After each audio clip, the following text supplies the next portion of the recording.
Motion in straight line, सभी लोग जो है चैप्टर का नाम डाल लीजिए, मोशन इन स्ट्रेट लाइन यानी सरल रेखा में गति। ये आज नया चैप्टर है, ठीक है। Motion in straight line, motion in straight line,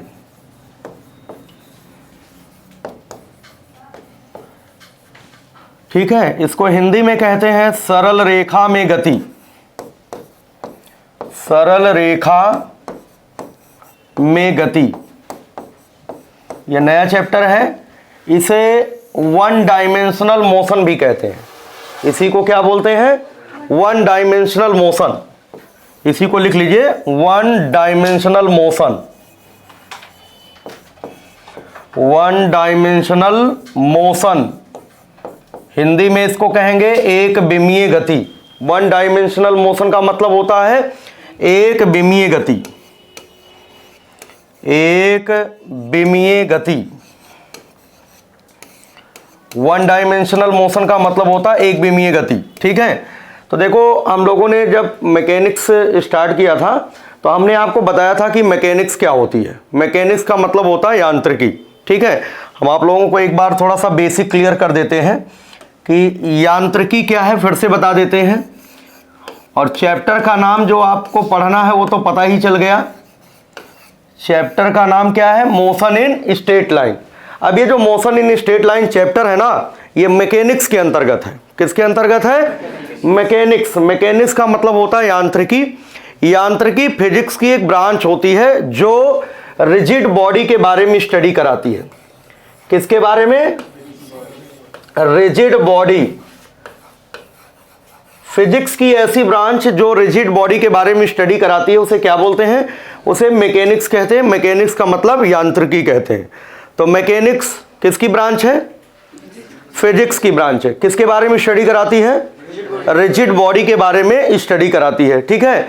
mechanics की दो ब्रांचेज हैं, ध्यान रखिएगा। मैकेनिक्स की कितनी ब्रांचेज हैं? एक ब्रांच का नाम है स्टैटिक्स। क्या नाम है? स्टैटिक्स।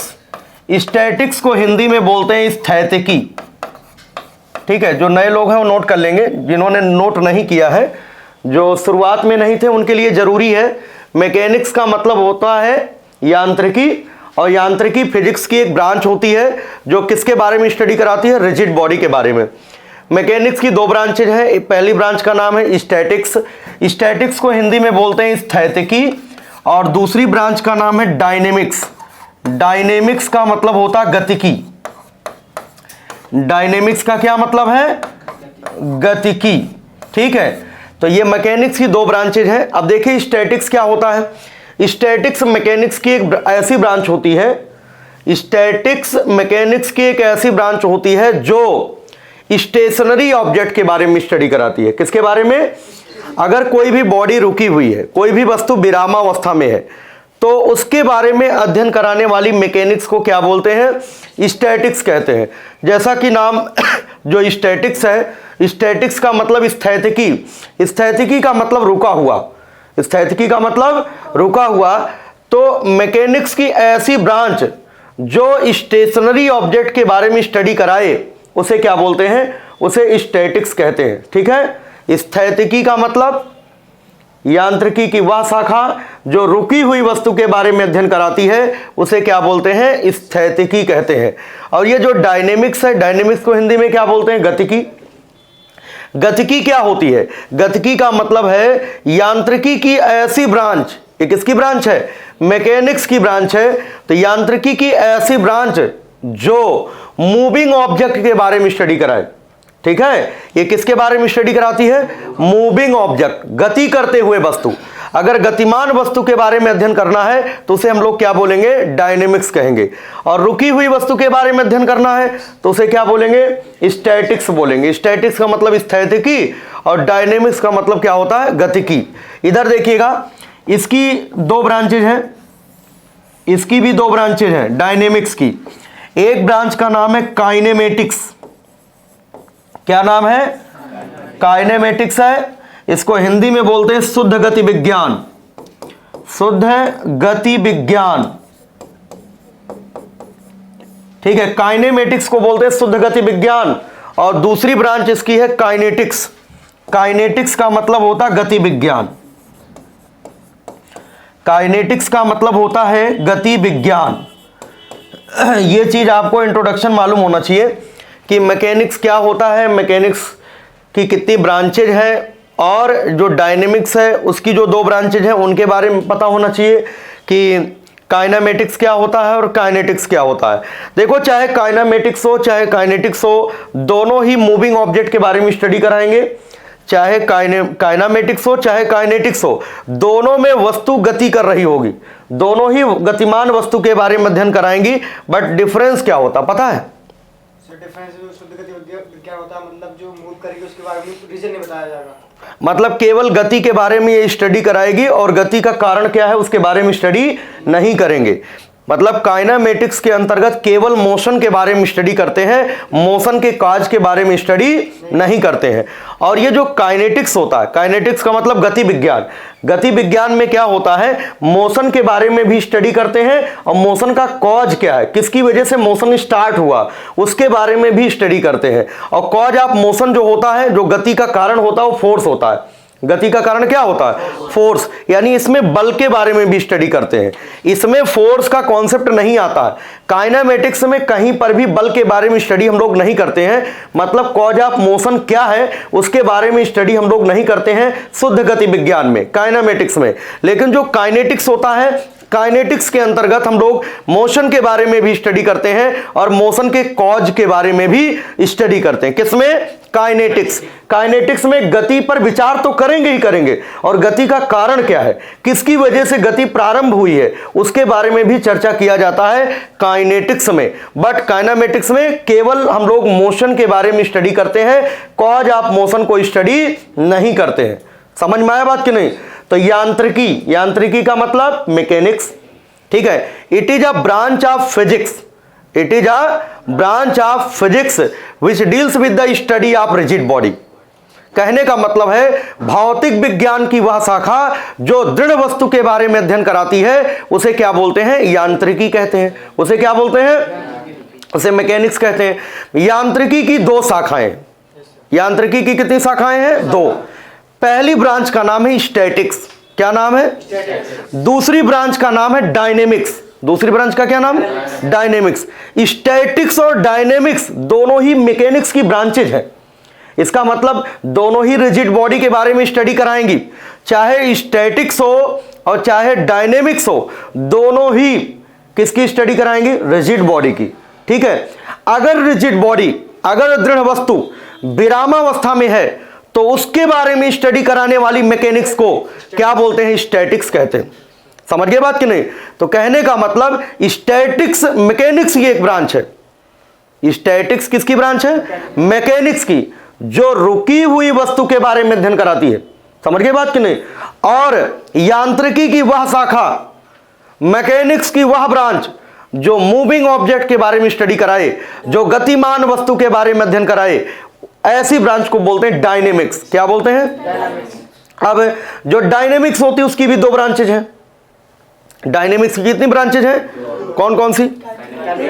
एक काइनेमेटिक्स है और दूसरा काइनेटिक्स है। काइनेमेटिक्स में केवल हम लोग मोशन के बारे में स्टडी करते हैं, कॉज ऑफ मोशन यहां पर कंसीडर नहीं किया जाता। मोशन का क्या कॉज है उसके बारे में हम लोग स्टडी नहीं करते हैं। किसमें? काइनेमेटिक्स में, शुद्ध गति विज्ञान में। लेकिन काइनेटिक्स में क्या होता है? काइनेटिक्स में हम लोग मोशन के बारे में भी स्टडी करते हैं और मोशन का कॉज क्या है, ठीक है, उसके बारे में भी स्टडी करते हैं। और कॉज ऑफ मोशन आप याद रखिए, कॉज ऑफ मोशन होता फोर्स। क्या होता है? गति का जो कारण होता है उसे बल कहते हैं। इसका मतलब इसमें बल के बारे में भी स्टडी किया जाता है।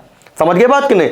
ये फंडामेंटल चीजें हैं जो ये पहले ही हमने पढ़ा दिया था, जब हमने स्टार्ट किया था पढ़ाना तभी हमने ये सब बताया था। बहुत चीजें हमने बेसिक क्लियर कर दी, इसीलिए टाइम लगा काफी पढ़ाने में। ये बहुत सारी चीजें हमने पहले ही बताया था। तो फिलहाल जो है हम लोग पढ़ने चल रहे हैं मोशन इन स्ट्रेट लाइन, वो आता है काइनेमेटिक्स के अंतर्गत। किसके अंतर्गत आता है? पढ़ रहे हैं हम लोग मैकेनिक्स, मैकेनिक्स में हम पहुंच गए हैं कहां पर, सबसे पहले डायनेमिक्स में तो पहुंच रहे हैं कहां, काइनामेटिक्स। ये काइनामेटिक्स है, अगर पूछा जाए कि क्या पढ़ाया जा रहा है तो आप यही कहेंगे काइनामेटिक्स। और काइनामेटिक्स में क्या पढ़ाया जा रहा है तो यही कहेंगे मोशन इन वन डायमेंशन, एक विमीय गति पढ़ाई जा रही, मोशन इन स्ट्रेट लाइन पढ़ाया जा रहा। ठीक है, तो पहले तो ओवरऑल यूनिट का नाम पता होना चाहिए, क्या पढ़ाया जा रहा, मैकेनिक्स। मैकेनिक्स में क्या पढ़ रहे हो, अगर कोई पूछे मैकेनिक्स में क्या पढ़ रहे हो तो आप यही कहेंगे मैकेनिक्स में डायनेमिक्स पढ़ रहे हैं, या सीधे सीधे बोलिए हम काइनामेटिक्स पढ़ रहे हैं। तो काइनामेटिक्स में भैया कौन सा चैप्टर पढ़ रहे हो, ये भी तो पूछ सकता कोई, तो ये कहना मोशन इन वन डायमेंशन पढ़ रहे हैं, मोशन इन स्ट्रेट लाइन पढ़ रहे हैं, सरल रेखीय गति पढ़ रहे हैं। समझ गए बात कि नहीं? तो काइनामेटिक्स हम लोगों को पढ़ना है। क्या पढ़ना है? काइनामेटिक्स का मतलब हेडिंग डाल लीजिए, काइनामेटिक्स, इसको बोलते हैं शुद्ध गति विज्ञान। ठीक है, इसी शुद्ध गति विज्ञान के अंतर्गत आपका चैप्टर आता है मोशन इन वन डायमेंशन। पहले तो आपको ये पूरा पता होना चाहिए हम पढ़ क्या रहे, तभी आप पढ़ पाओगे। पहले तो मालूम होना चाहिए पढ़ क्या रहे हो। क्या पढ़ाया जा रहा है? मैकेनिक्स, एक बड़ी यूनिट है जिसमें 15 से 16 चैप्टर है, बहुत सारे चैप्टर्स हैं। मैकेनिक्स आप पढ़ रहे हो, मैकेनिक्स में क्या स्टार्ट हुआ है तो आप कहेंगे काइनामेटिक्स शुरू हुआ। काइनामेटिक्स में कौन सा चैप्टर पढ़ रहे हो तो आप यही कहेंगे मोशन इन स्ट्रेट लाइन, सरल रेखीय गति पढ़ रहे हैं, जिसे मोशन इन वन डायमेंशन के नाम से जानते हैं। ठीक है, तो काइनामेटिक्स को पढ़ना है, काइनामेटिक्स को हम लोगों को पढ़ना है। तो कुछ पैरामीटर होते हैं जिनको जानना जरूरी होता है। जैसे हमने आप लोगों को वेक्टर पढ़ाया था ना, वेक्टर एनालिसिस, तो वेक्टर एनालिसिस में हमने वेक्टर से संबंधित कुछ महत्वपूर्ण चीजें आप लोगों को पढ़ाया था, कुछ महत्वपूर्ण डेफिनेशंस पढ़ाया था, परिभाषाएं पढ़ाया था ना। जैसे हमने बताया था समान सदिश क्या होते हैं, विपरीत सदिश क्या होते हैं, मतलब इक्वल वेक्टर्स क्या होते हैं, अपोजिट वेक्टर्स क्या होते हैं, जीरो वेक्टर क्या होता है, यूनिट वेक्टर क्या होता है। तो कुछ इंपॉर्टेंट चीजें हमने आपको पहले से पढ़ा दिया था। ऐसे ही हम लोगों को काइनामेटिक्स पढ़ना है। क्या पढ़ना है? काइनामेटिक्स पढ़ना है। तो हम लोगों को कुछ चीजें जानना होगा काइनामेटिक्स में। ठीक है, तो जिन चीजों को पढ़ना है यहां पर काइनामेटिक्स में, उन्हें बोलते हैं काइनामेटिकल पैरामीटर्स। क्या बोलते हैं? Kinematical parameters. ठीक है, तो काइनामेटिकल पैरामीटर्स कौन कौन से पढ़ने हैं वो हम लोग जान लेते हैं। काइनामेटिकल पैरामीटर्स, ठीक है, इसको हिंदी में कहते हैं शुद्ध गतिविज्ञान संबंधी प्राचल। शुद्ध गतिविज्ञान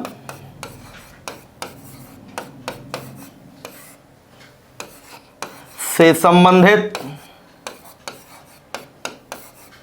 प्राचल। प्राचल का मतलब होता है पैरामीटर। प्राचल का क्या मतलब है? पैरामीटर। कुछ इंपॉर्टेंट चीजें जो जानना है, फंडामेंटल चीजें, वो कौन कौन सी चीजें हम लोगों को पढ़नी है ये देखिएगा। सबसे पहले हम लोग पढ़ेंगे दूरी के बारे में। क्या पढ़ेंगे?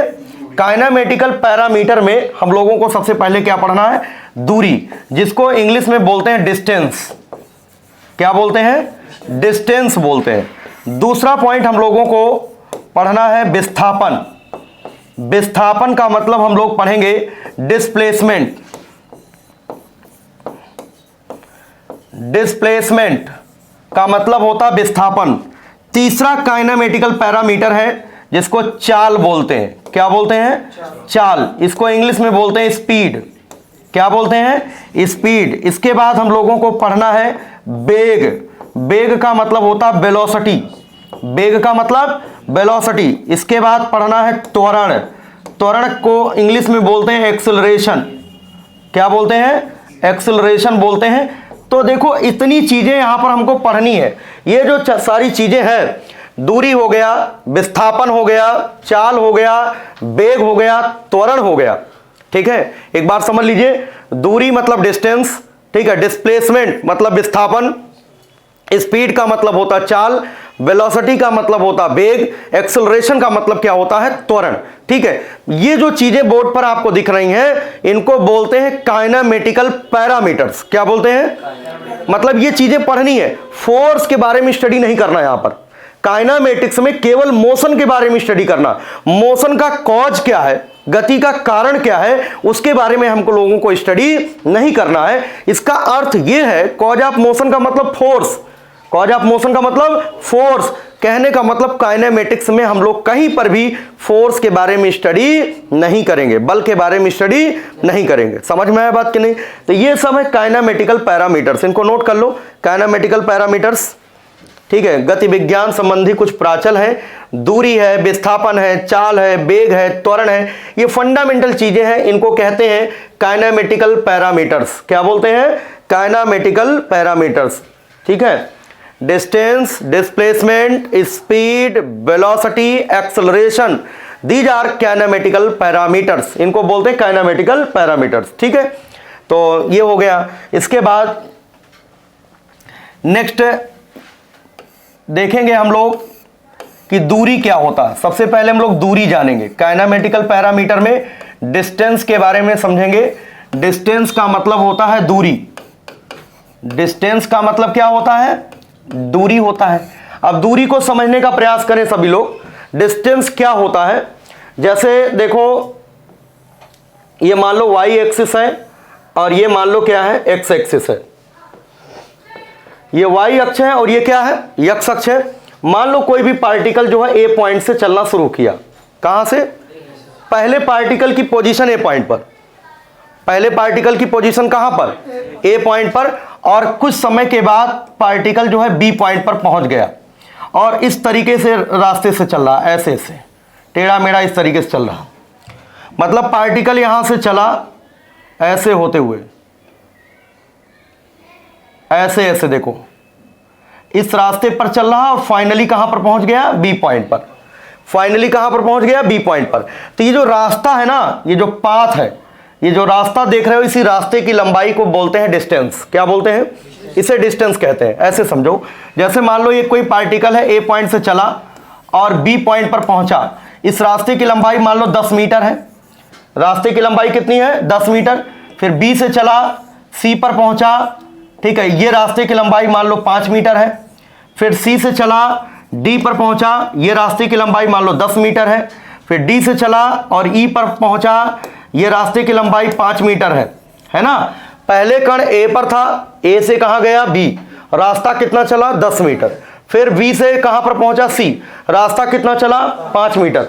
ठीक है, फिर सी से कहां पहुंचा? डी, रास्ता कितना चला? 10 मीटर। फिर डी से कहां चला? ई, रास्ता कितना चला?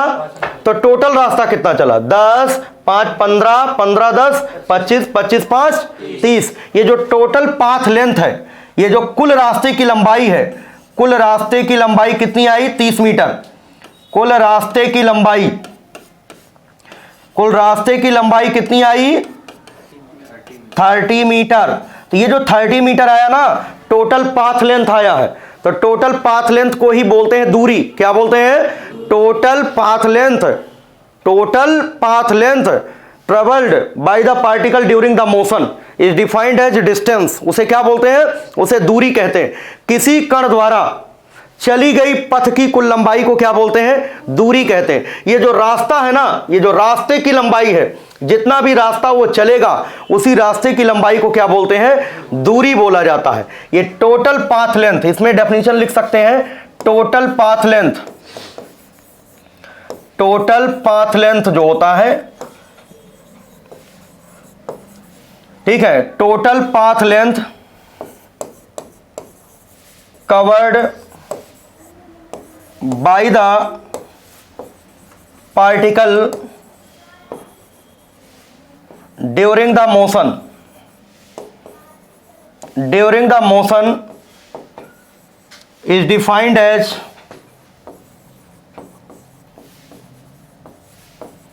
डिस्टेंस। उसे बोलते हैं डिस्टेंस। ठीक है, हिंदी में लिख लो, किसी कण द्वारा, हिंदी मीडियम वाले लिख लें, दूरी किसे कहते हैं? किसी कण द्वारा चली गई पथ की कुल लंबाई को, किसी कण द्वारा चली गई पथ की कुल लंबाई को दूरी कहते हैं। Total path length travelled by the particle during the motion is defined as distance. Total path length को हम लोग क्या बोलते हैं? दूरी कहते हैं। ठीक है, डिस्टेंस का मतलब होता है एक्चुअल पाथ लेंथ। चाहे आप टोटल पाथ लेंथ बोलो और चाहे उसे क्या बोलो? Actual path length. जो कुल रास्ते की लंबाई होती है उसे क्या बोलते हैं? दूरी कहते हैं। ठीक है, तो ये डिस्टेंस हो गया। अब देखिए, डिस्टेंस से संबंधित कुछ महत्वपूर्ण चीजें आपको समझना है। जैसे पहला पॉइंट ये है, दूरी एक अदिश राशि है। दूरी एक अदिश राशि है। कैसी राशि है? डिस्टेंस स्केलर क्वांटिटी है। Distance is a scalar quantity, अदिश राशि है। लिख लो, डिस्टेंस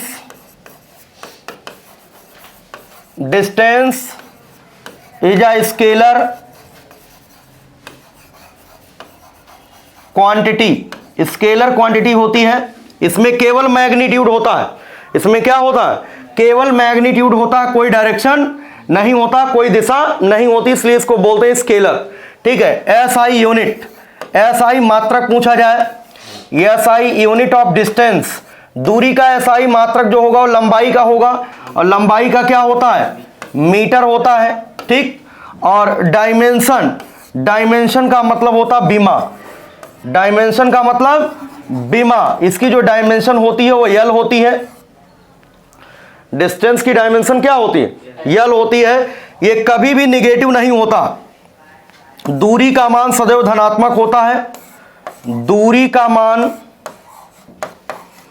सदैव धनात्मक होता है। सदैव धनात्मक होता है, कभी भी ऋणात्मक नहीं होता। कभी भी ऋणात्मक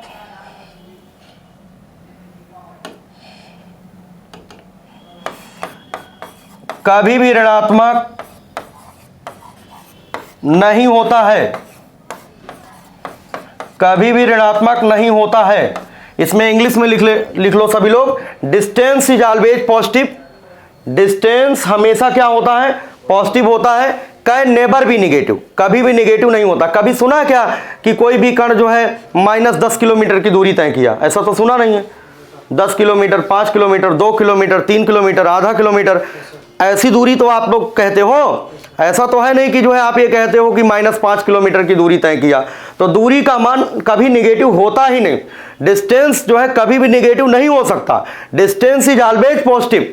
ठीक है। कैन नेवर बी निगेटिव, कभी भी निगेटिव हो ही नहीं सकता। ठीक है। दूरी का मान हमेशा पॉजिटिव होता है। इंग्लिश में लिख लेना, distance is always positive, can never be negative, कभी भी निगेटिव नहीं हो सकता। ठीक है। ये इंपॉर्टेंट पॉइंट्स हैं। और इसके बाद जो है आगे देखते हैं, विस्थापन समझिएगा। विस्थापन क्या होता है? विस्थापन का मतलब होता है डिस्प्लेसमेंट। विस्थापन, ये छोटी छोटी चीजें हैं, आपको पता होना चाहिए। विस्थापन का मतलब होता है डिस्प्लेसमेंट। डिस्प्लेसमेंट का मतलब होता है विस्थापन। ठीक है। जैसे अभी हमने बताया आप लोगों को, अगर ध्यान हो, ये वाई एक्सिस है और ये क्या है? ये एक्स एक्सिस है। ये वाई अक्ष है और ये एक्स अक्ष है। ये मूल बिंदु है, इसका निर्देशांक क्या होता है? 0,0। ठीक है। मूल बिंदु का कोऑर्डिनेट क्या होता है? 0,0। कोई भी कण है, मान लो किसी समय ए बिंदु पर है, तो कोई भी पार्टिकल जिस जगह पर होता है, जिस पॉइंट पर होता है, उसे उसकी पोजीशन कहते हैं। क्या बोलते हैं? कोई भी कण जिस जगह पर स्थित होता है उसी पॉइंट को क्या बोलते हैं? पोजीशन। हमने बताया भी स्थिति क्या होता है, पहले भी बताया, वेक्टर वाले चैप्टर में बताया, शुरुआत में बता दिया था। Position is a point where particle is located. वह बिंदु जहां पर कोई कण स्थित होता है उसे पोजीशन कहते हैं। उसे क्या बोलते हैं? उसे पोजीशन। पोजीशन का मतलब, जैसे मान लो तुम यहां पर बैठे हो, तो हमारे रिस्पेक्ट में जो है तुम्हारी ये पोजीशन है ना। ये यहां पर बैठे हुए हैं तो हमारे सापेक्ष इनकी ये पोजीशन है। पोजीशन का मतलब एक पॉइंट है, एक जगह है जहां पर कोई भी कण स्थित होता है, उसे क्या बोलते हैं? पोजीशन कहते हैं। Position is a point where particle is located. जहां पर कोई कण स्थित होता है उसे पोजीशन कहते हैं। उसे क्या बोलते हैं? पोजीशन। मान लो कोई भी कण किसी समय बिंदु ए पर है, तो ये इसकी पोजीशन है ना। और इस तरीके से इस रास्ते से गति करता हुआ मान लो वो बी बिंदु पर पहुंच गया। कहां पर पहुंच गया? ये बी बिंदु पर पहुंच गया। तो ये देखो इनिशियल पोजीशन थी और ये क्या हो गई? Final position. ठीक है। यहां पर देखिएगा, इनिशियल पोजीशन ये है और ये क्या है? Final position. ये वाला जो वेक्टर होता है इसको कहते हैं पोजीशन वेक्टर। क्या बोलते हैं? पोजीशन को बताने वाला वेक्टर क्या होता है? Position vector. और ये पोजीशन वेक्टर मान लो R1, क्या मान लिया? ये अंतिम स्थिति है, तो ये होगा पोजीशन वेक्टर R2। ये क्या होगा? इसको कहेंगे फाइनल पोजीशन। क्या कहते हैं? अब वेक्टर में अगर आपको याद हो तो हमने इस तरीके से बताया था, अगर मान लो ये x एक्सिस है, ये y एक्सिस है और ये मान लो z एक्सिस है, यहां पर कोई भी पॉइंट है तो इसे कहते हैं पोजीशन। क्या बोलते हैं? और इसका कोऑर्डिनेट अगर x, y, z है तो ये मूल बिंदु से इसकी पोजीशन को बताने वाला वेक्टर ये पोजीशन वेक्टर होता है। ये क्या होता है? Position vector. मूल बिंदु से स्थिति को बताने वाला जो वेक्टर होता है उसे क्या बोलते हैं? Position vector. अगर किसी बिंदु का निर्देशांक मालूम है, किसी भी पॉइंट का कोऑर्डिनेट पता है, तो हम लोग उस पॉइंट का पोजीशन वेक्टर पता कर सकते हैं। x को i कैप से, x i cap plus y को j कैप से, y j cap plus z k cap. इस तरीके से हम लोग पोजीशन वेक्टर लिखते हैं। अगर किसी भी बिंदु का निर्देशांक मालूम है, कोऑर्डिनेट पता है, तो हम लोग उस पॉइंट का पोजीशन वेक्टर लिख सकते हैं, x i cap plus y j cap plus z k cap. Vector वाली सीट में देखो, ये क्वेश्चन दूसरा या तीसरा सवाल है? दूसरा सवाल है ना, तो दूसरा नंबर क्वेश्चन है। दूसरा नंबर क्वेश्चन इसी तरीके से दिया गया था, समझ गए ना? तो पोजीशन अगर दिया गया, कोऑर्डिनेट अगर गिवन है, तो उसका हम लोग पोजीशन वेक्टर पता कर सकते हैं। ठीक है, x y z, x को i कैप से, y को j कैप से, z को k कैप से। तो अगर इस पॉइंट का कोऑर्डिनेट मालूम हो तो हम लोग ये पोजीशन वेक्टर r1 पता कर सकते हैं। क्या पता कर सकते हैं? अगर ये b पॉइंट का निर्देशांक पता हो, b पॉइंट का कोऑर्डिनेट मालूम हो, तो b पॉइंट का पोजीशन वेक्टर हम लोग पता कर सकते हैं R2। ठीक है, अब यहां से कण चलना शुरू किया, इस जगह से कण चलना शुरू किया। ठीक है, इस पॉइंट से चलना शुरू किया और कहां पहुंच गया? बी पॉइंट पर। कहां पर पहुंचा है? बी पॉइंट पर पहुंचा है। तो इसका मतलब ये इनिशियल पोजीशन है। ये कौन सी पोजीशन है? ये इनिशियल पोजीशन है। और ये कौन सी पोजीशन है? Final position.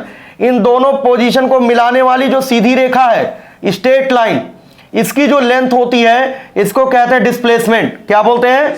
ये होता है डिस्प्लेसमेंट। ये क्या है? ये डिस्प्लेसमेंट है। इसे डेल्टा आर से डिनोट किया जाता है। किससे डिनोट किया जाता है? डेल्टा आर से।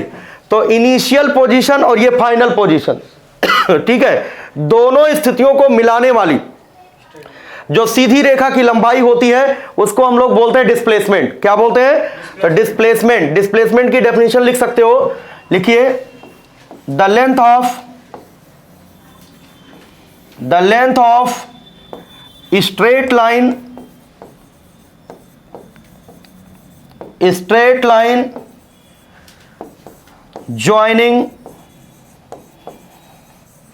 joining the initial and final position of particle is defined as displacement. Is defined as displacement. ठीक है, the length of straight line. ध्यान दीजिए सभी लोग, ये इनिशियल पोजीशन है, ये फाइनल पोजीशन है। तो इनिशियल पोजीशन और फाइनल पोजीशन, ये फाइनल पोजीशन है। ये कौन सी पोजीशन है? ये फाइनल पोजीशन है। इनको मिलाने वाली ये जो स्ट्रेट लाइन है, ये वाली, ये स्ट्रेट लाइन, इसकी जो लेंथ होती है ना, इसे कहते हैं डिस्प्लेसमेंट। क्या बोलते हैं? The length of straight line joining the initial and final position of particle is defined as displacement. Hindi में लिख लो, किसी कण की, हिंदी मीडियम में डेफिनेशन लिख लो, किसी कण की प्रारंभिक, किसी कण की प्रारंभिक व अंतिम स्थितियों को,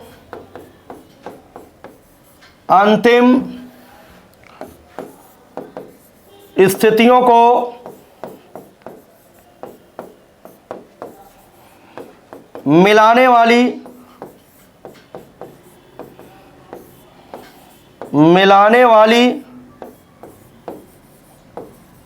सीधी रेखा की लंबाई को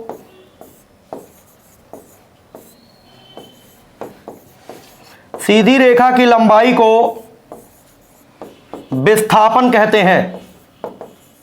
क्या बोलते हैं? विस्थापन। विस्थापन कहते हैं। Length of straight line joining the initial and final positions of particle is defined as displacement, उसे बोलते हैं विस्थापन। देखो, दूरी का मतलब होता है एक्चुअल पाथ लेंथ। दूरी का क्या मतलब है? मतलब वास्तविक पथ की लंबाई, कुल पथ की लंबाई, किसी कण द्वारा चली गई कुल पथ की लंबाई को दूरी कहते हैं। लेकिन कण किसी भी रास्ते से चला हो उससे मतलब नहीं है, वो किसी भी रास्ते को फॉलो किया हो उससे मतलब नहीं है। कण की प्रारंभिक स्थिति देखो और अंतिम स्थिति देखो, दोनों स्थितियों को देखो और दोनों स्थितियों को मिलाने वाली जो सीधी रेखा होगी, सीधी रेखा की जो लंबाई होगी उसे क्या बोलेंगे? उसे डिस्प्लेसमेंट कहते हैं। उसे क्या बोलते हैं? उसे हम लोग जो है डिस्प्लेसमेंट कहेंगे। इधर देखो, ये है इनिशियल पोजीशन और ये क्या है? Final position. इनको मिलाने वाली जो स्ट्रेट लाइन है ये, इसे ही तो बोलेंगे डिस्प्लेसमेंट। इसे क्या बोलेंगे? इसे डिस्प्लेसमेंट बोलेंगे। तो डिस्प्लेसमेंट निकालना, अगर हम लोगों को क्या निकालना है? डिस्प्लेसमेंट। डिस्प्लेसमेंट को डेल्टा आर से डिनोट किया है। किससे डिनोट किया है? Delta R. यहां पर जो डेल्टा आर है ये डिस्प्लेसमेंट है। तो ये डिस्प्लेसमेंट बराबर हो जाएगा final position minus initial position. हमने बताया भी था कि अगर आपको डेल्टा आर निकालना है, विस्थापन निकालना है, तो फाइनल पोजीशन से इनिशियल पोजीशन को माइनस करना होगा। फाइनल पोजीशन क्या है? R2 है ना, माइनस इनिशियल पोजीशन क्या है? R1। तो डेल्टा आर बराबर हो जाएगा R2 माइनस R1। ये लिख लो, डिस्प्लेसमेंट डेल्टा आर बराबर final position minus initial position. अंतिम स्थिति से प्रारंभिक स्थिति को माइनस कर देना, क्या पता चल जाएगा? डिस्प्लेसमेंट। डिस्प्लेसमेंट डेल्टा आर बराबर final position R2 minus initial position R1। अंतिम स्थिति से प्रारंभिक स्थिति को माइनस कर देना, ठीक है? R2 माइनस R1, इसे कहते हैं विस्थापन। क्या कहते हैं? देखो, वेक्टर वाले चैप्टर में हमने वर्क डन निकलवाया था, W बराबर F डॉट S, याद होगा ना? तो एक हमने कहा था प्रारंभिक स्थिति, इसको R1 मानो। एक कण किसी बल के प्रभाव में इस स्थिति से इस स्थिति में चला जाता है, तो वहां पर पहले वेक्टर को हमने R1 बोल लिया था और दूसरे वाले वेक्टर को क्या बोला था? R2। तो हमने डिस्प्लेसमेंट S निकालने के लिए हमने कहा था R2 में से R1 को घटा दो, तो R2 माइनस R1 कर दिया था, तो डिस्प्लेसमेंट आ गया था। इसके बाद वर्क डन ज्ञात करने के लिए वर्क बराबर होता बल और विस्थापन का डॉट प्रोडक्ट। फोर्स और डिस्प्लेसमेंट का क्या होता है? डॉट प्रोडक्ट होता है। सीधे सीधे वर्क डन पता चल गया था, है ना? तो हमने बताया भी था डिस्प्लेसमेंट अगले चैप्टर में आपको मिलेगा पढ़ने को कि F डॉट S बराबर होता है वर्क डन। क्या होता है? ठीक है। और विस्थापन कैसे निकालेंगे? Final position minus initial position. इतना पॉइंट क्लियर है? देखो, पार्टिकल किसी भी रास्ते से गया हो, मान लो कण ऐसे से जाता, ऐसे ऐसे होकर के जाता, यहां पहुंच जाता, मान लो कण ऐसे ऐसे होकर के यहां चला जाता, तो बताओ डिस्प्लेसमेंट उतना ही होता कि नहीं होता? कण किसी भी रास्ते को फॉलो करता हुआ जाए, लेकिन अगर इनिशियल और फाइनल पोजीशन सभी रास्ते के लिए सेम है, तो डिस्प्लेसमेंट सभी रास्ते के लिए क्या होगा? सेम होगा। डिस्प्लेसमेंट में एक पर्टिकुलर डायरेक्शन है, डिस्प्लेसमेंट में क्या है? एक पर्टिकुलर दिशा है। विस्थापन में एक पर्टिकुलर डायरेक्शन है, इसलिए हम कहेंगे विस्थापन एक सदिश राशि है। क्या बोलेंगे? विस्थापन एक सदिश राशि है। Displacement is a vector quantity, सदिश राशि। Displacement is a vector quantity, विस्थापन एक सदिश राशि है। SI यूनिट, ये भी लंबाई होती है, SI मात्रक नोट कर लो। SI unit, SI unit of displacement is metre. SI unit metre होता है। डायमेंशन जो होता है बीमा, ठीक है, जो डायमेंशन होता है वो L होता है। क्या होता है? L होता है। ठीक, इतना पॉइंट क्लियर है? तो displacement is a vector quantity, its SI unit is metre, dimension क्या होता है? L होता है। विस्थापन धनात्मक, ऋणात्मक अथवा शून्य कुछ भी हो सकता है। ये पॉइंट नोट कर लो, विस्थापन धनात्मक भी हो सकता है, विस्थापन धनात्मक। अब इस पॉइंट को एक्सप्लेन करेंगे, कैसे धनात्मक होगा, कैसे ऋणात्मक होगा, कैसे जीरो होगा। अभी केवल आपको इतना ही पॉइंट क्लियर रखना है। तो डिस्प्लेसमेंट पॉजिटिव भी हो सकता है, धनात्मक, ऋणात्मक, विस्थापन धनात्मक, ऋणात्मक अथवा शून्य कुछ भी हो सकता है, शून्य कुछ भी हो सकता है। डिस्प्लेसमेंट में भी पॉजिटिव, नेगेटिव और जीरो। इंग्लिश में लिख लो जो इंग्लिश वाले हैं, डिस्प्लेसमेंट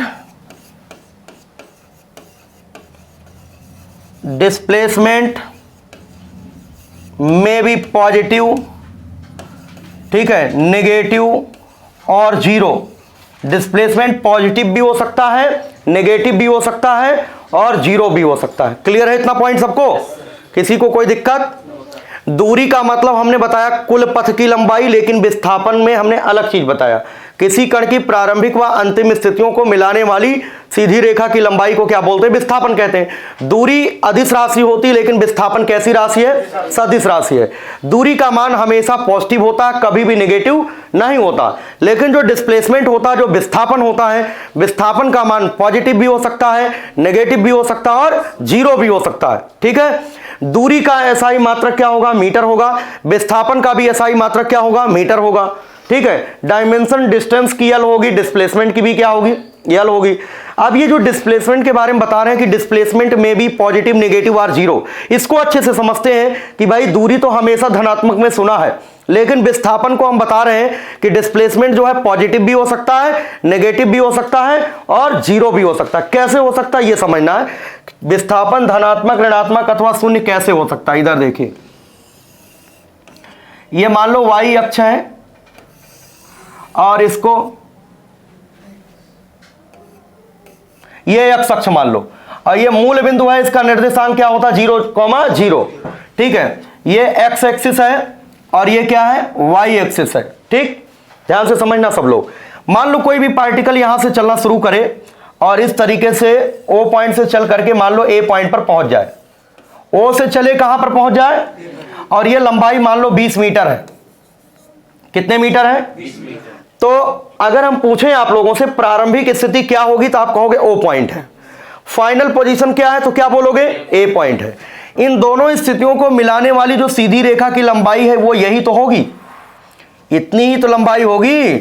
दोनों स्थितियों को मिलाने वाली सीधी रेखा की लंबाई यही होगी कि नहीं होगी? तो बताओ यही डिस्प्लेसमेंट होगा कि नहीं होगा? तो विस्थापन कितना हुआ? विस्थापन होगा 20 मीटर। प्लस का होगा कि माइनस का? प्लस का ही। इधर की दूरियां प्लस होती हैं, इधर की ये प्लस एक्स अक्ष होता है, ये माइनस एक्स अक्ष होता है, ये प्लस वाई एक्सिस होता है और ये माइनस वाई एक्सिस होता है। ऐसा निर्देशांक ज्यामिति में आप लोगों ने पढ़ा है। कोऑर्डिनेट ज्योमेट्री में ये मूल बिंदु होता है और इधर जो है प्लस होता है एक्स अक्ष, ये होता है माइनस का एक्स अक्ष, ये प्लस का वाई एक्सिस और ये क्या होता है? माइनस का वाई एक्सिस होता है। ठीक है, आप देखो इधर समझना ध्यान से। अगर ये पार्टिकल ए पहुंचकर वापस आ जाए ओ पॉइंट पर, अगर यहां पहुंच करके वापस यहां आ जाए, तो बताओ अगर ये वापस आ जाएगा तो इनिशियल पोजीशन ओ पॉइंट है और फाइनल पॉइंट भी वो क्या हो गया? वो जहां से चला वहीं वापस आ गया, तो इनिशियल पोजीशन और फाइनल पोजीशन दोनों सेम हो गया कि नहीं हो गया? तो बताओ क्या कोई डिस्प्लेसमेंट हुआ? तो डिस्प्लेसमेंट क्या होगा? अब की बार दूसरे एग्जाम्पल में विस्थापन क्या हुआ? ठीक है, मतलब यहां से चला ए पर पहुंचा, तब तो डिस्प्लेसमेंट कितना था? 20 मीटर। लेकिन ए से फिर से अगर वो पॉइंट पर आ जाएगा तो डिस्प्लेसमेंट कितना हो जाएगा? 0 हो जाएगा। ठीक है, अब अगर वो अपोजिट डायरेक्शन में जाना शुरू कर दे, ओ से मान लो ये इधर चला गया, ये मान लो बी पॉइंट तक पहुंच गया, यहां पर डिस्प्लेसमेंट 0 था और ये लंबाई मान लो 5 मीटर है। अब बताओ ये माइनस का 5 मीटर चला गया कि नहीं? तो डिस्प्लेसमेंट अब की बार क्या होगा? विस्थापन हो जाएगा माइनस का 5 मीटर होगा कि नहीं होगा? वैसे भी इधर अगर आई कैप होता है तो इधर क्या होता, माइनस आई कैप, तो -5 आई कैप लिख सकते हो कि नहीं, -5 आई कैप लिख सकते हो कि नहीं, और इधर जब जाता तो 20 आई कैप, 20 आई कैप। भाई एक्स एक्सिस के अलोंग डिस्प्लेसमेंट जो होगा जब O से A जाएगा तो 20 आई कैप प्लस का हुआ, और जब वापस आ गए तब तो 0 हो गया, और माइनस एक्स अक्ष की दिशा में जाएगा तो विस्थापन कितना होगा, -5 मीटर। तो देखो डिस्प्लेसमेंट माइनस भी हो सकता है, प्लस भी हो सकता है, और 0 भी हो सकता है। डिस्प्लेसमेंट में भी पॉजिटिव, नेगेटिव और 0, बट जो दूरी होती है उसका मान हमेशा क्या होता है, पॉजिटिव होता है। क्लियर है सबको? तो ये पॉइंट इंपॉर्टेंट रहा कि दूरी हमेशा पॉजिटिव होती है, लेकिन विस्थापन धनात्मक, ऋणात्मक अथवा शून्य कुछ भी हो सकता है। अब एक इंपॉर्टेंट पॉइंट और हम बताना चाहेंगे, बहुत ध्यान से समझना है, ठीक है।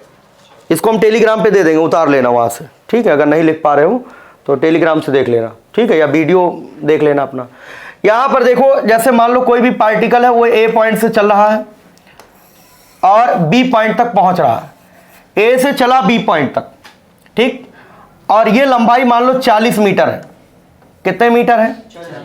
A से चला और B पर पहुंचा। कहां से चलना शुरू कर रहा है? A पॉइंट से। कहां पर पहुंच रहा है? B पॉइंट पर। B पॉइंट पर पहुंच रहा कि नहीं? तो अब ये बताओ, अगर A से चला B पर पहुंचा, अगर हम आपसे पूछे दूरी कितना तय किया, 40 मीटर। कितने मीटर? कैसे? कुल रास्ते की लंबाई कितनी है? 40 मीटर। तो दूरी तय किया 40 मीटर। अब ये बताओ, इसी उदाहरण में अगर हम आपसे डिस्प्लेसमेंट पूछे तो भी कितना आएगा? 40 मीटर आएगा कि नहीं आएगा? तो क्या दूरी का मान विस्थापन के बराबर हो सकता है? क्या दूरी का मान विस्थापन के बराबर हो सकता है? तो इस उदाहरण से अगर कोई भी कण सीधी रेखा में A पॉइंट से B पॉइंट तक गया है, अगर रास्ते की लंबाई 40 मीटर तय किया है, तो इस कंडीशन में दूरी का भी मान 40 मीटर होगा और डिस्प्लेसमेंट का भी मान कितना होगा? ये दूरी बराबर विस्थापन, क्या लिख सकते हैं? हाँ, distance is equal to displacement. ये हो सकता है, ये नहीं बोलोगे कि होता है। दूरी का मान विस्थापन के बराबर होता है ये कहना गलत है, लेकिन दूरी का मान विस्थापन के बराबर हो सकता है ये कहना सही है। दूरी का मान विस्थापन के बराबर हो सकता है ना, लेकिन ये ना कहना कि होता है, हमेशा नहीं होता। अभी देखो, अगर हम दूसरा एग्जाम्पल लें, ये पहला उदाहरण था और दूसरा उदाहरण ये है, कण बिंदु A से चलना शुरू करे और बिंदु B पर पहुंच जाए और ये दूरी 40 मीटर, रास्ते की लंबाई 40 मीटर तय करे और B से पुनः A पॉइंट पर आ जाए। A से गया B तक, रास्ते की लंबाई 40 मीटर, B से वापस आया A, तो दूरी पूछा जाए कितना तय किया? कितना? कैसे? बोलो ना कैसे? कुल रास्ते की लंबाई, ये बोलो टोटल रास्ते की लंबाई, टोटल पाथ लेंथ। पहले रास्ता चला 40 मीटर, फिर वापसी में रास्ता तय किया कितना? 40 मीटर। तो टोटल पाथ लेंथ कितना आया? 40 प्लस 40 कितना हुआ? 80 मीटर। अब ये बताओ विस्थापन? डिस्प्लेसमेंट? 0। अब ये बताओ ज्यादा कौन है, दूरी ज्यादा कि विस्थापन? 80 ज्यादा होता ना, तो दूरी का मान विस्थापन से बड़ा हो सकता है कि नहीं? दूरी का मान विस्थापन से क्या हो सकता है? बड़ा हो सकता है। होता है अगर कहोगे तो गलत हो जाएगा। दूरी का मान विस्थापन से बड़ा हो सकता है। देखो, जो बड़ा होता है उसकी तरफ ये मुंह खुला होता है, जो बड़ा होता है उसकी तरफ मुंह क्या होता है? खुला होता है। तो डिस्टेंस इज ग्रेटर देन, यहां पर लिखा है डिस्टेंस डिस्प्लेसमेंट से बड़ा लिखा है, और यहां पर क्या लिखा है? दूरी का मान विस्थापन के बराबर। तो दूरी का मान विस्थापन के बराबर भी हो सकता है और दूरी का मान विस्थापन से बड़ा भी हो सकता है, लेकिन कभी भी विस्थापन दूरी से बड़ा नहीं होता, कभी भी डिस्प्लेसमेंट डिस्टेंस से बड़ा नहीं होता है। दूरी विस्थापन के बराबर हो सकता है, दूरी विस्थापन से बड़ा हो सकता है। अगर दोनों को एक साथ लिखें तो ऐसे लिख सकते हैं, दूरी का मान विस्थापन से या तो बड़ा होगा, हाँ, डिस्टेंस या तो डिस्प्लेसमेंट से ग्रेटर होगा या तो इक्वल होगा। Distance is greater than or equal to displacement, लिख लो, distance is greater than or equal to displacement, distance is greater than और इक्वल टू डिस्प्लेसमेंट। दूरी का मान विस्थापन से बड़ा अथवा बराबर होता है। दूरी का मान विस्थापन से बड़ा, लिख लो, दूरी का मान विस्थापन से बड़ा अथवा बराबर होता है। दूरी का मान विस्थापन से बड़ा अथवा बराबर होता है। दूरी का मान विस्थापन से बड़ा भी हो सकता है और बराबर भी हो सकता है, लेकिन कभी भी विस्थापन, कभी भी डिस्प्लेसमेंट डिस्टेंस से ग्रेटर नहीं हो सकता, ये आपको ध्यान रखना। Distance is greater than or equal to displacement, distance is greater than और इक्वल टू, या तो बड़ा होगा या तो बराबर होगा, लेकिन कभी डिस्प्लेसमेंट डिस्टेंस से बड़ा नहीं होता। ठीक है, इतना पॉइंट क्लियर हुआ सबको। अब देखो आगे, जैसे हमने लिखा distance is greater than or equal to displacement, distance is greater than or equal to displacement, ये लिख दिया। ठीक है, अब अगर हम इसको इसके नीचे कर दें, अगर डिस्टेंस अपॉन डिस्प्लेसमेंट कर दें, डिस्टेंस अपॉन डिस्प्लेसमेंट कर दिया जाए, तो अगर डिस्टेंस अपॉन डिस्प्लेसमेंट कर दिया जाए तो greater than or equal to 1 आएगा कि नहीं आएगा? आएगा कि नहीं? तो एग्जाम में पूछा जाता है डिस्टेंस और डिस्प्लेसमेंट का रेशियो, हिंदी में इसको बोलते हैं दूरी बटा विस्थापन। इसको क्या बोलेंगे? दूरी व विस्थापन का अनुपात। दूरी व विस्थापन का अनुपात 1 अथवा 1 से बड़ा होता है। लिख लो, दूरी व विस्थापन का अनुपात 1 अथवा 1 से बड़ा होता है। The ratio of distance to displacement, the ratio of distance to displacement is greater than or equal to 1, greater than or equal to 1। दूरी व विस्थापन का अनुपात 1 अथवा 1 से बड़ा होता है। ये पॉइंट नोट कर सकते हो, दूरी बटे विस्थापन greater than or equal to 1। ठीक है, दूरी व विस्थापन का अनुपात 1 अथवा 1 से बड़ा होता है। ठीक है, अब एक चीज समझो, उल्टा अगर कह दें, अगर उल्टा लिखना चाहे विस्थापन व दूरी का अनुपात, क्या लिखे? विस्थापन बटा दूरी, ये मान कितना आएगा? इधर देखिए, अगर ये दूरी इसके नीचे कर दें, अगर ये दूरी इसके नीचे कर दें तो विस्थापन बटे दूरी less than or equal to 1 आ जाएगा। क्या आ जाएगा? Less than. ऐसे समझो, ये दूरी अगर इसके नीचे पहुंचाओगे तो विस्थापन बटे दूरी का मान जो होगा, विस्थापन बटे दूरी की तरफ ये बंद होगा और ये लेस देन 1 हो जाएगा। तो displacement upon distance is less than or equal to 1। इसको लिखना दूसरा point, the ratio of displacement to distance, the ratio of displacement to distance is less than or equal to 1।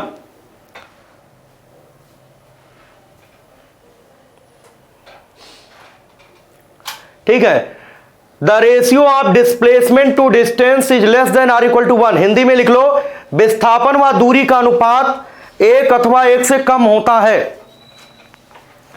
विस्थापन व दूरी का अनुपात 1 अथवा 1 से कम होता है। यह इंपॉर्टेंट पॉइंट है। दोनों में से कोई ना कोई क्वेश्चन पूछा जाता है कि दूरी का मान, पहली बात तो दूरी का मान विस्थापन से क्या होता है, या तो बड़ा होगा या तो बराबर होगा।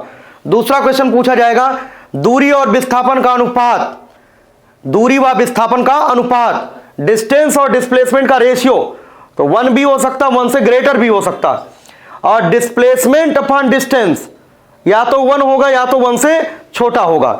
ये पॉइंट क्लियर है सबको? ठीक है,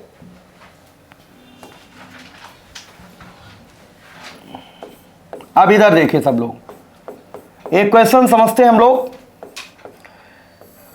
जैसे मान लो कोई कण सर्कुलर मोशन कर रहा है आर त्रिज्या के वृत्तीय पथ पर। ठीक है, माना कोई कण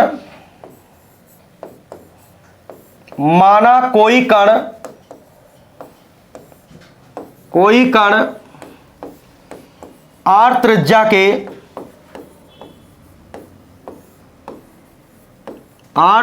के वृत्तीय पथ पर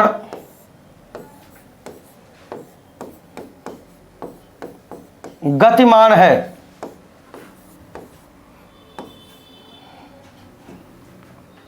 दूरी व विस्थापन ज्ञात कीजिए। दूरी व विस्थापन ज्ञात कीजिए।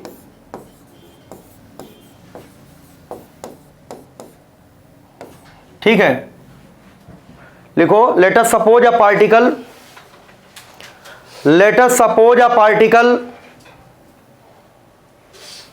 moves in a circle of radius capital R,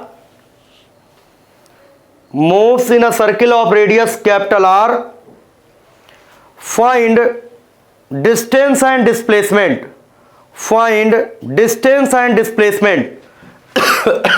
Let us suppose a particle moves in a circle of radius capital R. Find out distance and displacement. और कब, इधर देखो, केस नंबर वन, जब कण एक चक्कर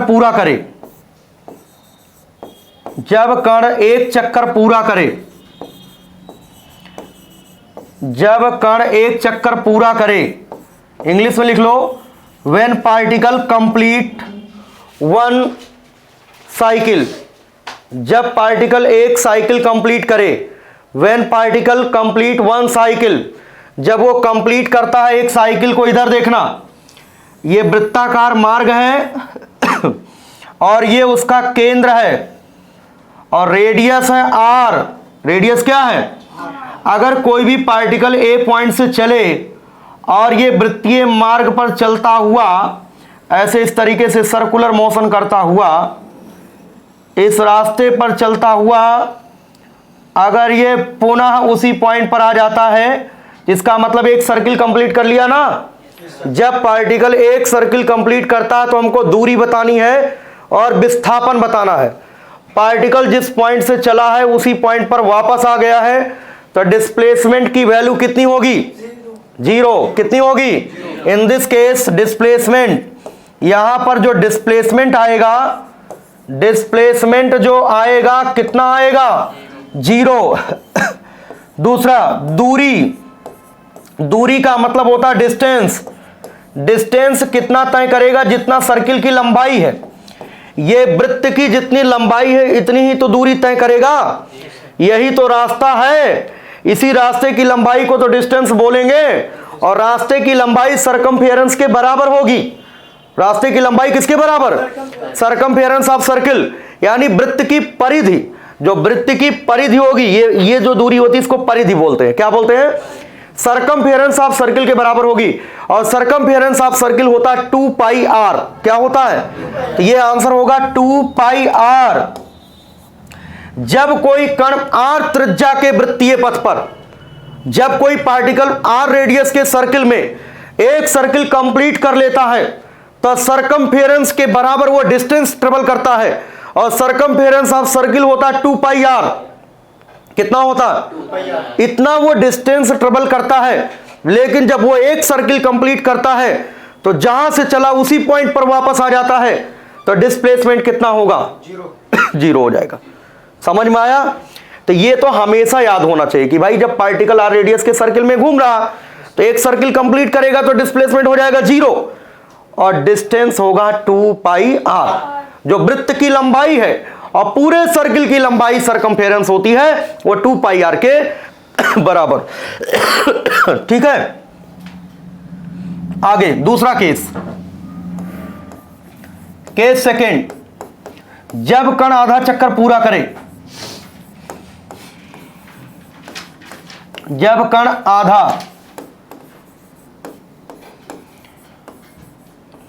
आधा चक्कर पूरा करे, when particle complete half cycle, when particle complete half circle. Case second, when particle complete half circle, आधा वृत्त, है ना, अगर आधा वृत्त पूरा करे, ध्यान से देखना, ये जो है कोई भी पार्टिकल है, यूनिफॉर्म सर्कुलर मोशन कर रहा है, आर रेडियस है ये, ठीक है, ये सेंटर है, ये भी रेडियस आर है।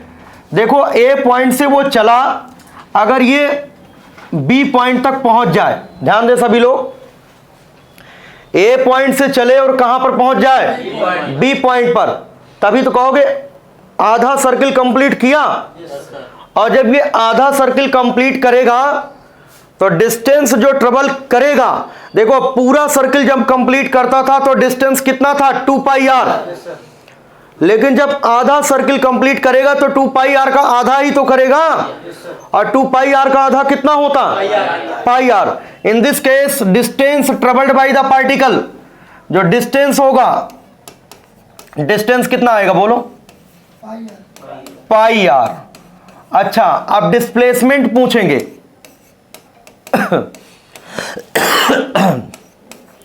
डिस्प्लेसमेंट कितना होगा,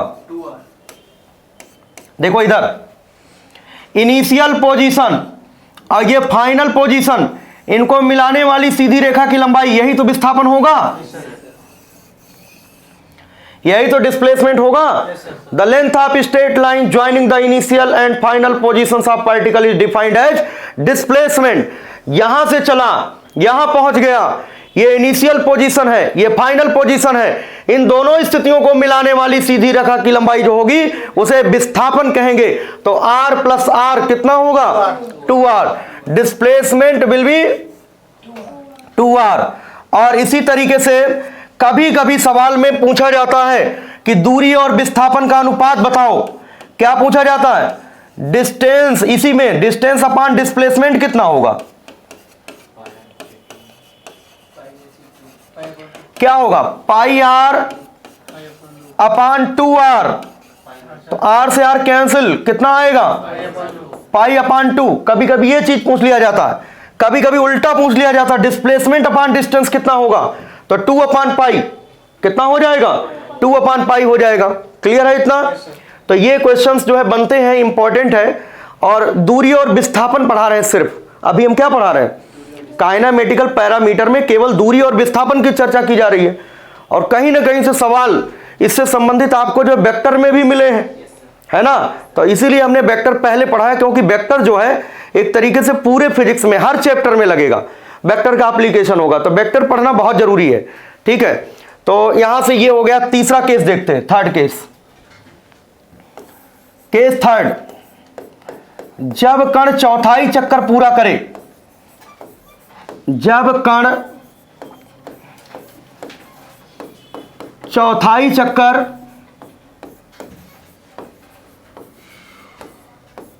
पूरा करे, when particle complete 1/4 circle, when particle complete 1/4 circle, जब कण चौथाई चक्र पूरा करे,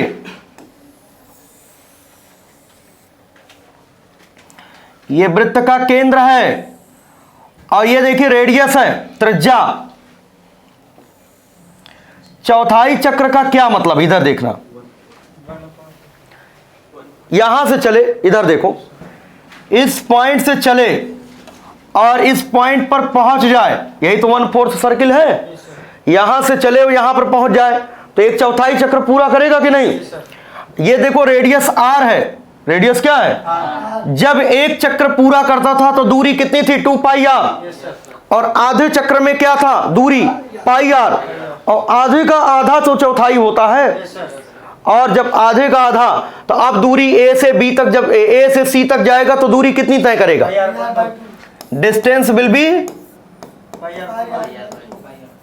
डिस्टेंस हो जाएगा पाई आर बटे 2। अब हम लोग डिस्प्लेसमेंट निकाल लेते हैं। क्या निकाल लें, डिस्प्लेसमेंट। देखो कैसे निकालेंगे, ये प्रारंभिक स्थिति है और ये क्या है, ये प्रारंभिक स्थिति, ये अंतिम स्थिति, दोनों स्थितियों को मिलाने वाली सीधी रेखा की लंबाई, ये इनिशियल पोजीशन, ये फाइनल पोजीशन, दोनों पोजीशंस को मिलाने वाली स्ट्रेट लाइन की जो लेंथ होगी उसे क्या बोलते हैं? डिस्प्लेसमेंट। क्या बोलेंगे? ये मान लो यक्स, ये वाली दूरी क्या मान लो? अब ये पाइथागोरस थ्योरम लगा दो इसमें। डिस्प्लेसमेंट हमको यक्स निकालना है, अंडर रूट क्या होगा? आर स्क्वायर प्लस भाई एक्स स्क्वायर बराबर r square plus r square, तो एक्स बराबर under root r square plus r square, ये हो जाएगा अंडर रूट के अंदर 2r स्क्वायर, ये हो जाएगा आर स्क्वायर का वर्गमूल आर रूट 2 होगा कि नहीं होगा? तो ये डिस्प्लेसमेंट हो जाएगा। क्या हो जाएगा? डिस्प्लेसमेंट। ये इंपॉर्टेंट था, दूरी और विस्थापन से संबंधित ये सवाल। इसको हमेशा आपको याद रखना है कि जब कोई पार्टिकल r त्रिज्या के वृत्तीय पथ पर गति करता है और एक सर्किल कंप्लीट करता है तो डिस्प्लेसमेंट होगा 0 और दूरी होगा 2πr। जब आधा चक्कर कंप्लीट करता है तो दूरी होगा πr, डिस्प्लेसमेंट होगा 2r। जब कण चौथाई चक्र पूरा करता है तो दूरी होगा πr/2 और डिस्प्लेसमेंट होगा r अंडर रूट 2। क्या होगा? तो काइनेमेटिक्स में हम लोग पढ़ रहे हैं काइनेमेटिकल पैरामीटर्स।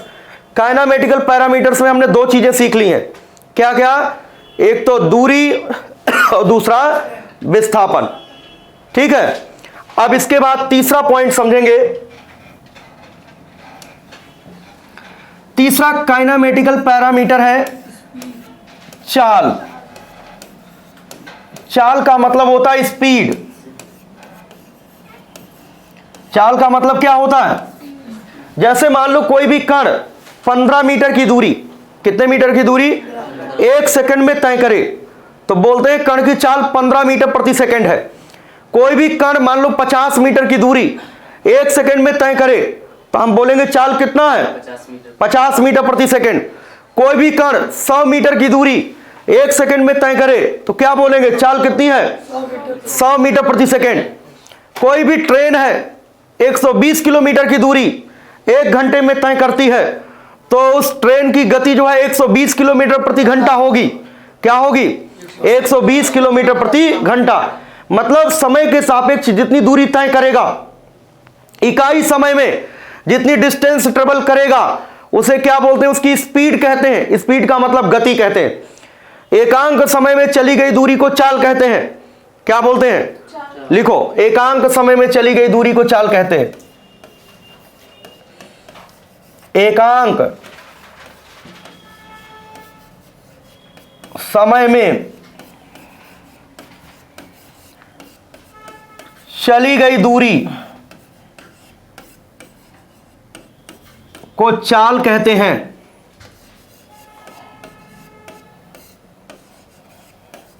एकांक समय में चली गई दूरी को चाल कहते हैं। इंग्लिश में लिख लेना, डिस्टेंस। डिस्टेंस लिख लो, distance travelled by the particle in unit time. Distance travelled by the particle in unit time. Distance travelled by the particle in unit time is defined as speed. Speed is equal to distance upon time होता है। चाल बराबर होता है दूरी बटा समय। चाल बराबर क्या होगा? दूरी बटा समय। Speed is equal to distance upon time. Speed को v लिख दें, डिस्टेंस को d लिख दें, टाइम को t।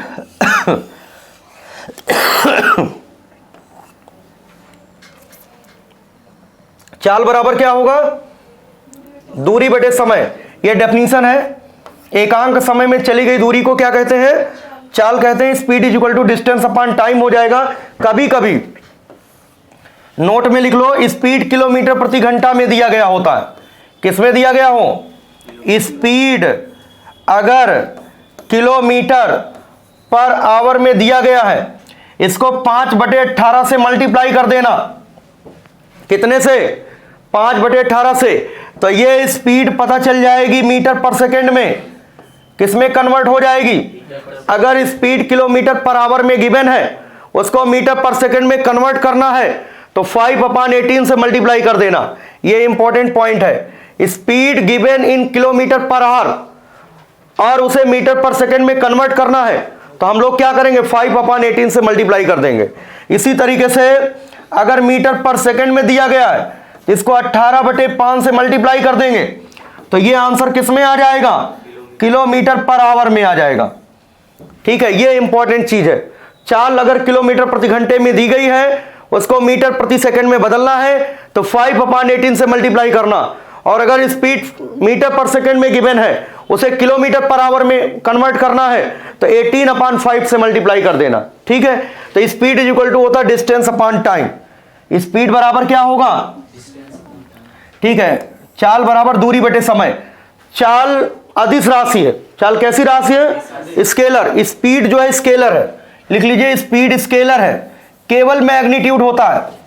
ये कैसी राशि है, अदिश है, स्केलर है, ओनली मैग्नीट्यूड होता है इसमें। SI यूनिट, स्पीड की SI यूनिट, स्पीड बराबर होता है दूरी बटे समय। चाल बराबर क्या होता है, दूरी बटे समय। दूरी का मात्रक क्या होता, मीटर, समय का क्या होता, सेकेंड, तो क्या होगा, मीटर प्रति सेकेंड, मीटर प्रति सेकेंड। या इसको ऐसे लिखा होता है ms-1। ms-1 का मतलब मीटर प्रति सेकेंड होता है। चाल सदैव धनात्मक होती है, सदैव धनात्मक, कभी ऋणात्मक नहीं। Speed is always positive. ठीक है, सदैव धनात्मक, यूनिट मीटर पर सेकेंड। विमीय सूत्र, डायमेंशनल फार्मूला, विमीय सूत्र डायमेंशनल फार्मूला होता है LT-1। क्या होता है, LT-1 होता है। स्पीड बराबर होता है डिस्टेंस अपॉन टाइम। स्पीड बराबर, स्पीड कभी निगेटिव नहीं होता, स्पीड हमेशा पॉजिटिव होता है। स्पीड की यूनिट होती मीटर पर सेकेंड, डायमेंशन होती LT-1। अगर स्पीड कभी किलोमीटर पर आवर में दिया गया हो, मीटर पर सेकेंड में बदलना है, 5/18 से मल्टीप्लाई कर देना। समझ गए बात कि नहीं। अब इसके बाद देखो स्पीड कितने टाइप की होती है, types of speed. Types of speed,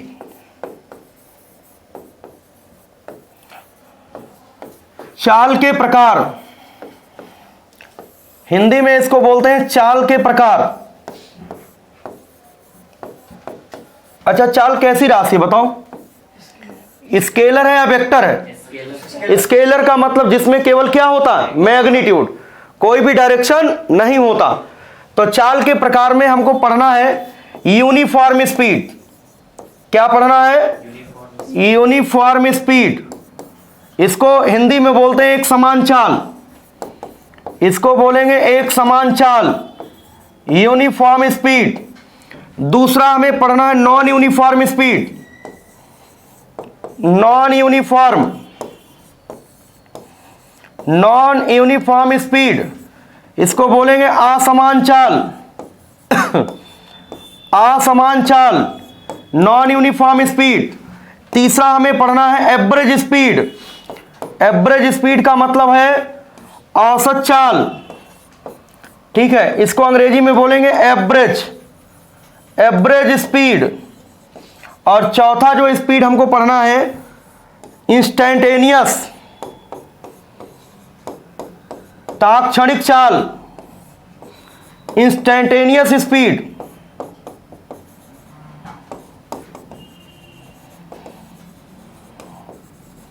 instantaneous speed का मतलब होता है तात्क्षणिक चाल। तो इतनी प्रकार की चालें हमको पढ़ना है। कौन कौन सा, यूनिफॉर्म स्पीड के बारे में समझना है, नॉन यूनिफॉर्म स्पीड के बारे में समझना है, और एवरेज स्पीड के बारे में समझना है, और कॉन्सेप्ट जो है इंस्टेंटेनियस स्पीड का समझना है। मतलब जब भी कभी किसी सवाल में लिखा हो एक समान चाल, तो उसका मीनिंग आपको पता होना चाहिए। नॉन यूनिफॉर्म स्पीड, उसकी भी मीनिंग पता होना चाहिए। एवरेज स्पीड लिखा हो तो एवरेज स्पीड की मीनिंग पता होना चाहिए। इंस्टेंटेनियस स्पीड क्या होता है वो भी आपको पता होना चाहिए। तो ये सारी चीजें हम लोगों को पढ़ना है। इसको हम लोग अगले लेक्चर में 1 by 1 अच्छे तरीके से एक एक चीज क्लियर करेंगे। यहां तक आप लोग रिवाइज करिएगा, ठीक है। और अगले लेक्चर में टाइप्स ऑफ स्पीड, इनको हम डिस्क्राइब करेंगे एग्जाम्पल ले करके कि यूनिफॉर्म स्पीड क्या होता है, नॉन यूनिफॉर्म स्पीड क्या होता है, एवरेज स्पीड से जितने भी केसेस बनेंगी, औसत चाल से संबंधित जितने भी सवाल बनेंगे वो सारे हम क्लियर कर देंगे आप लोगों का, ठीक है। और कॉपी में नोट भी करा देंगे, ठीक है। तो कोई दिक्कत नहीं किसी को। चलिए मिलते हैं अगले लेक्चर में, धन्यवाद।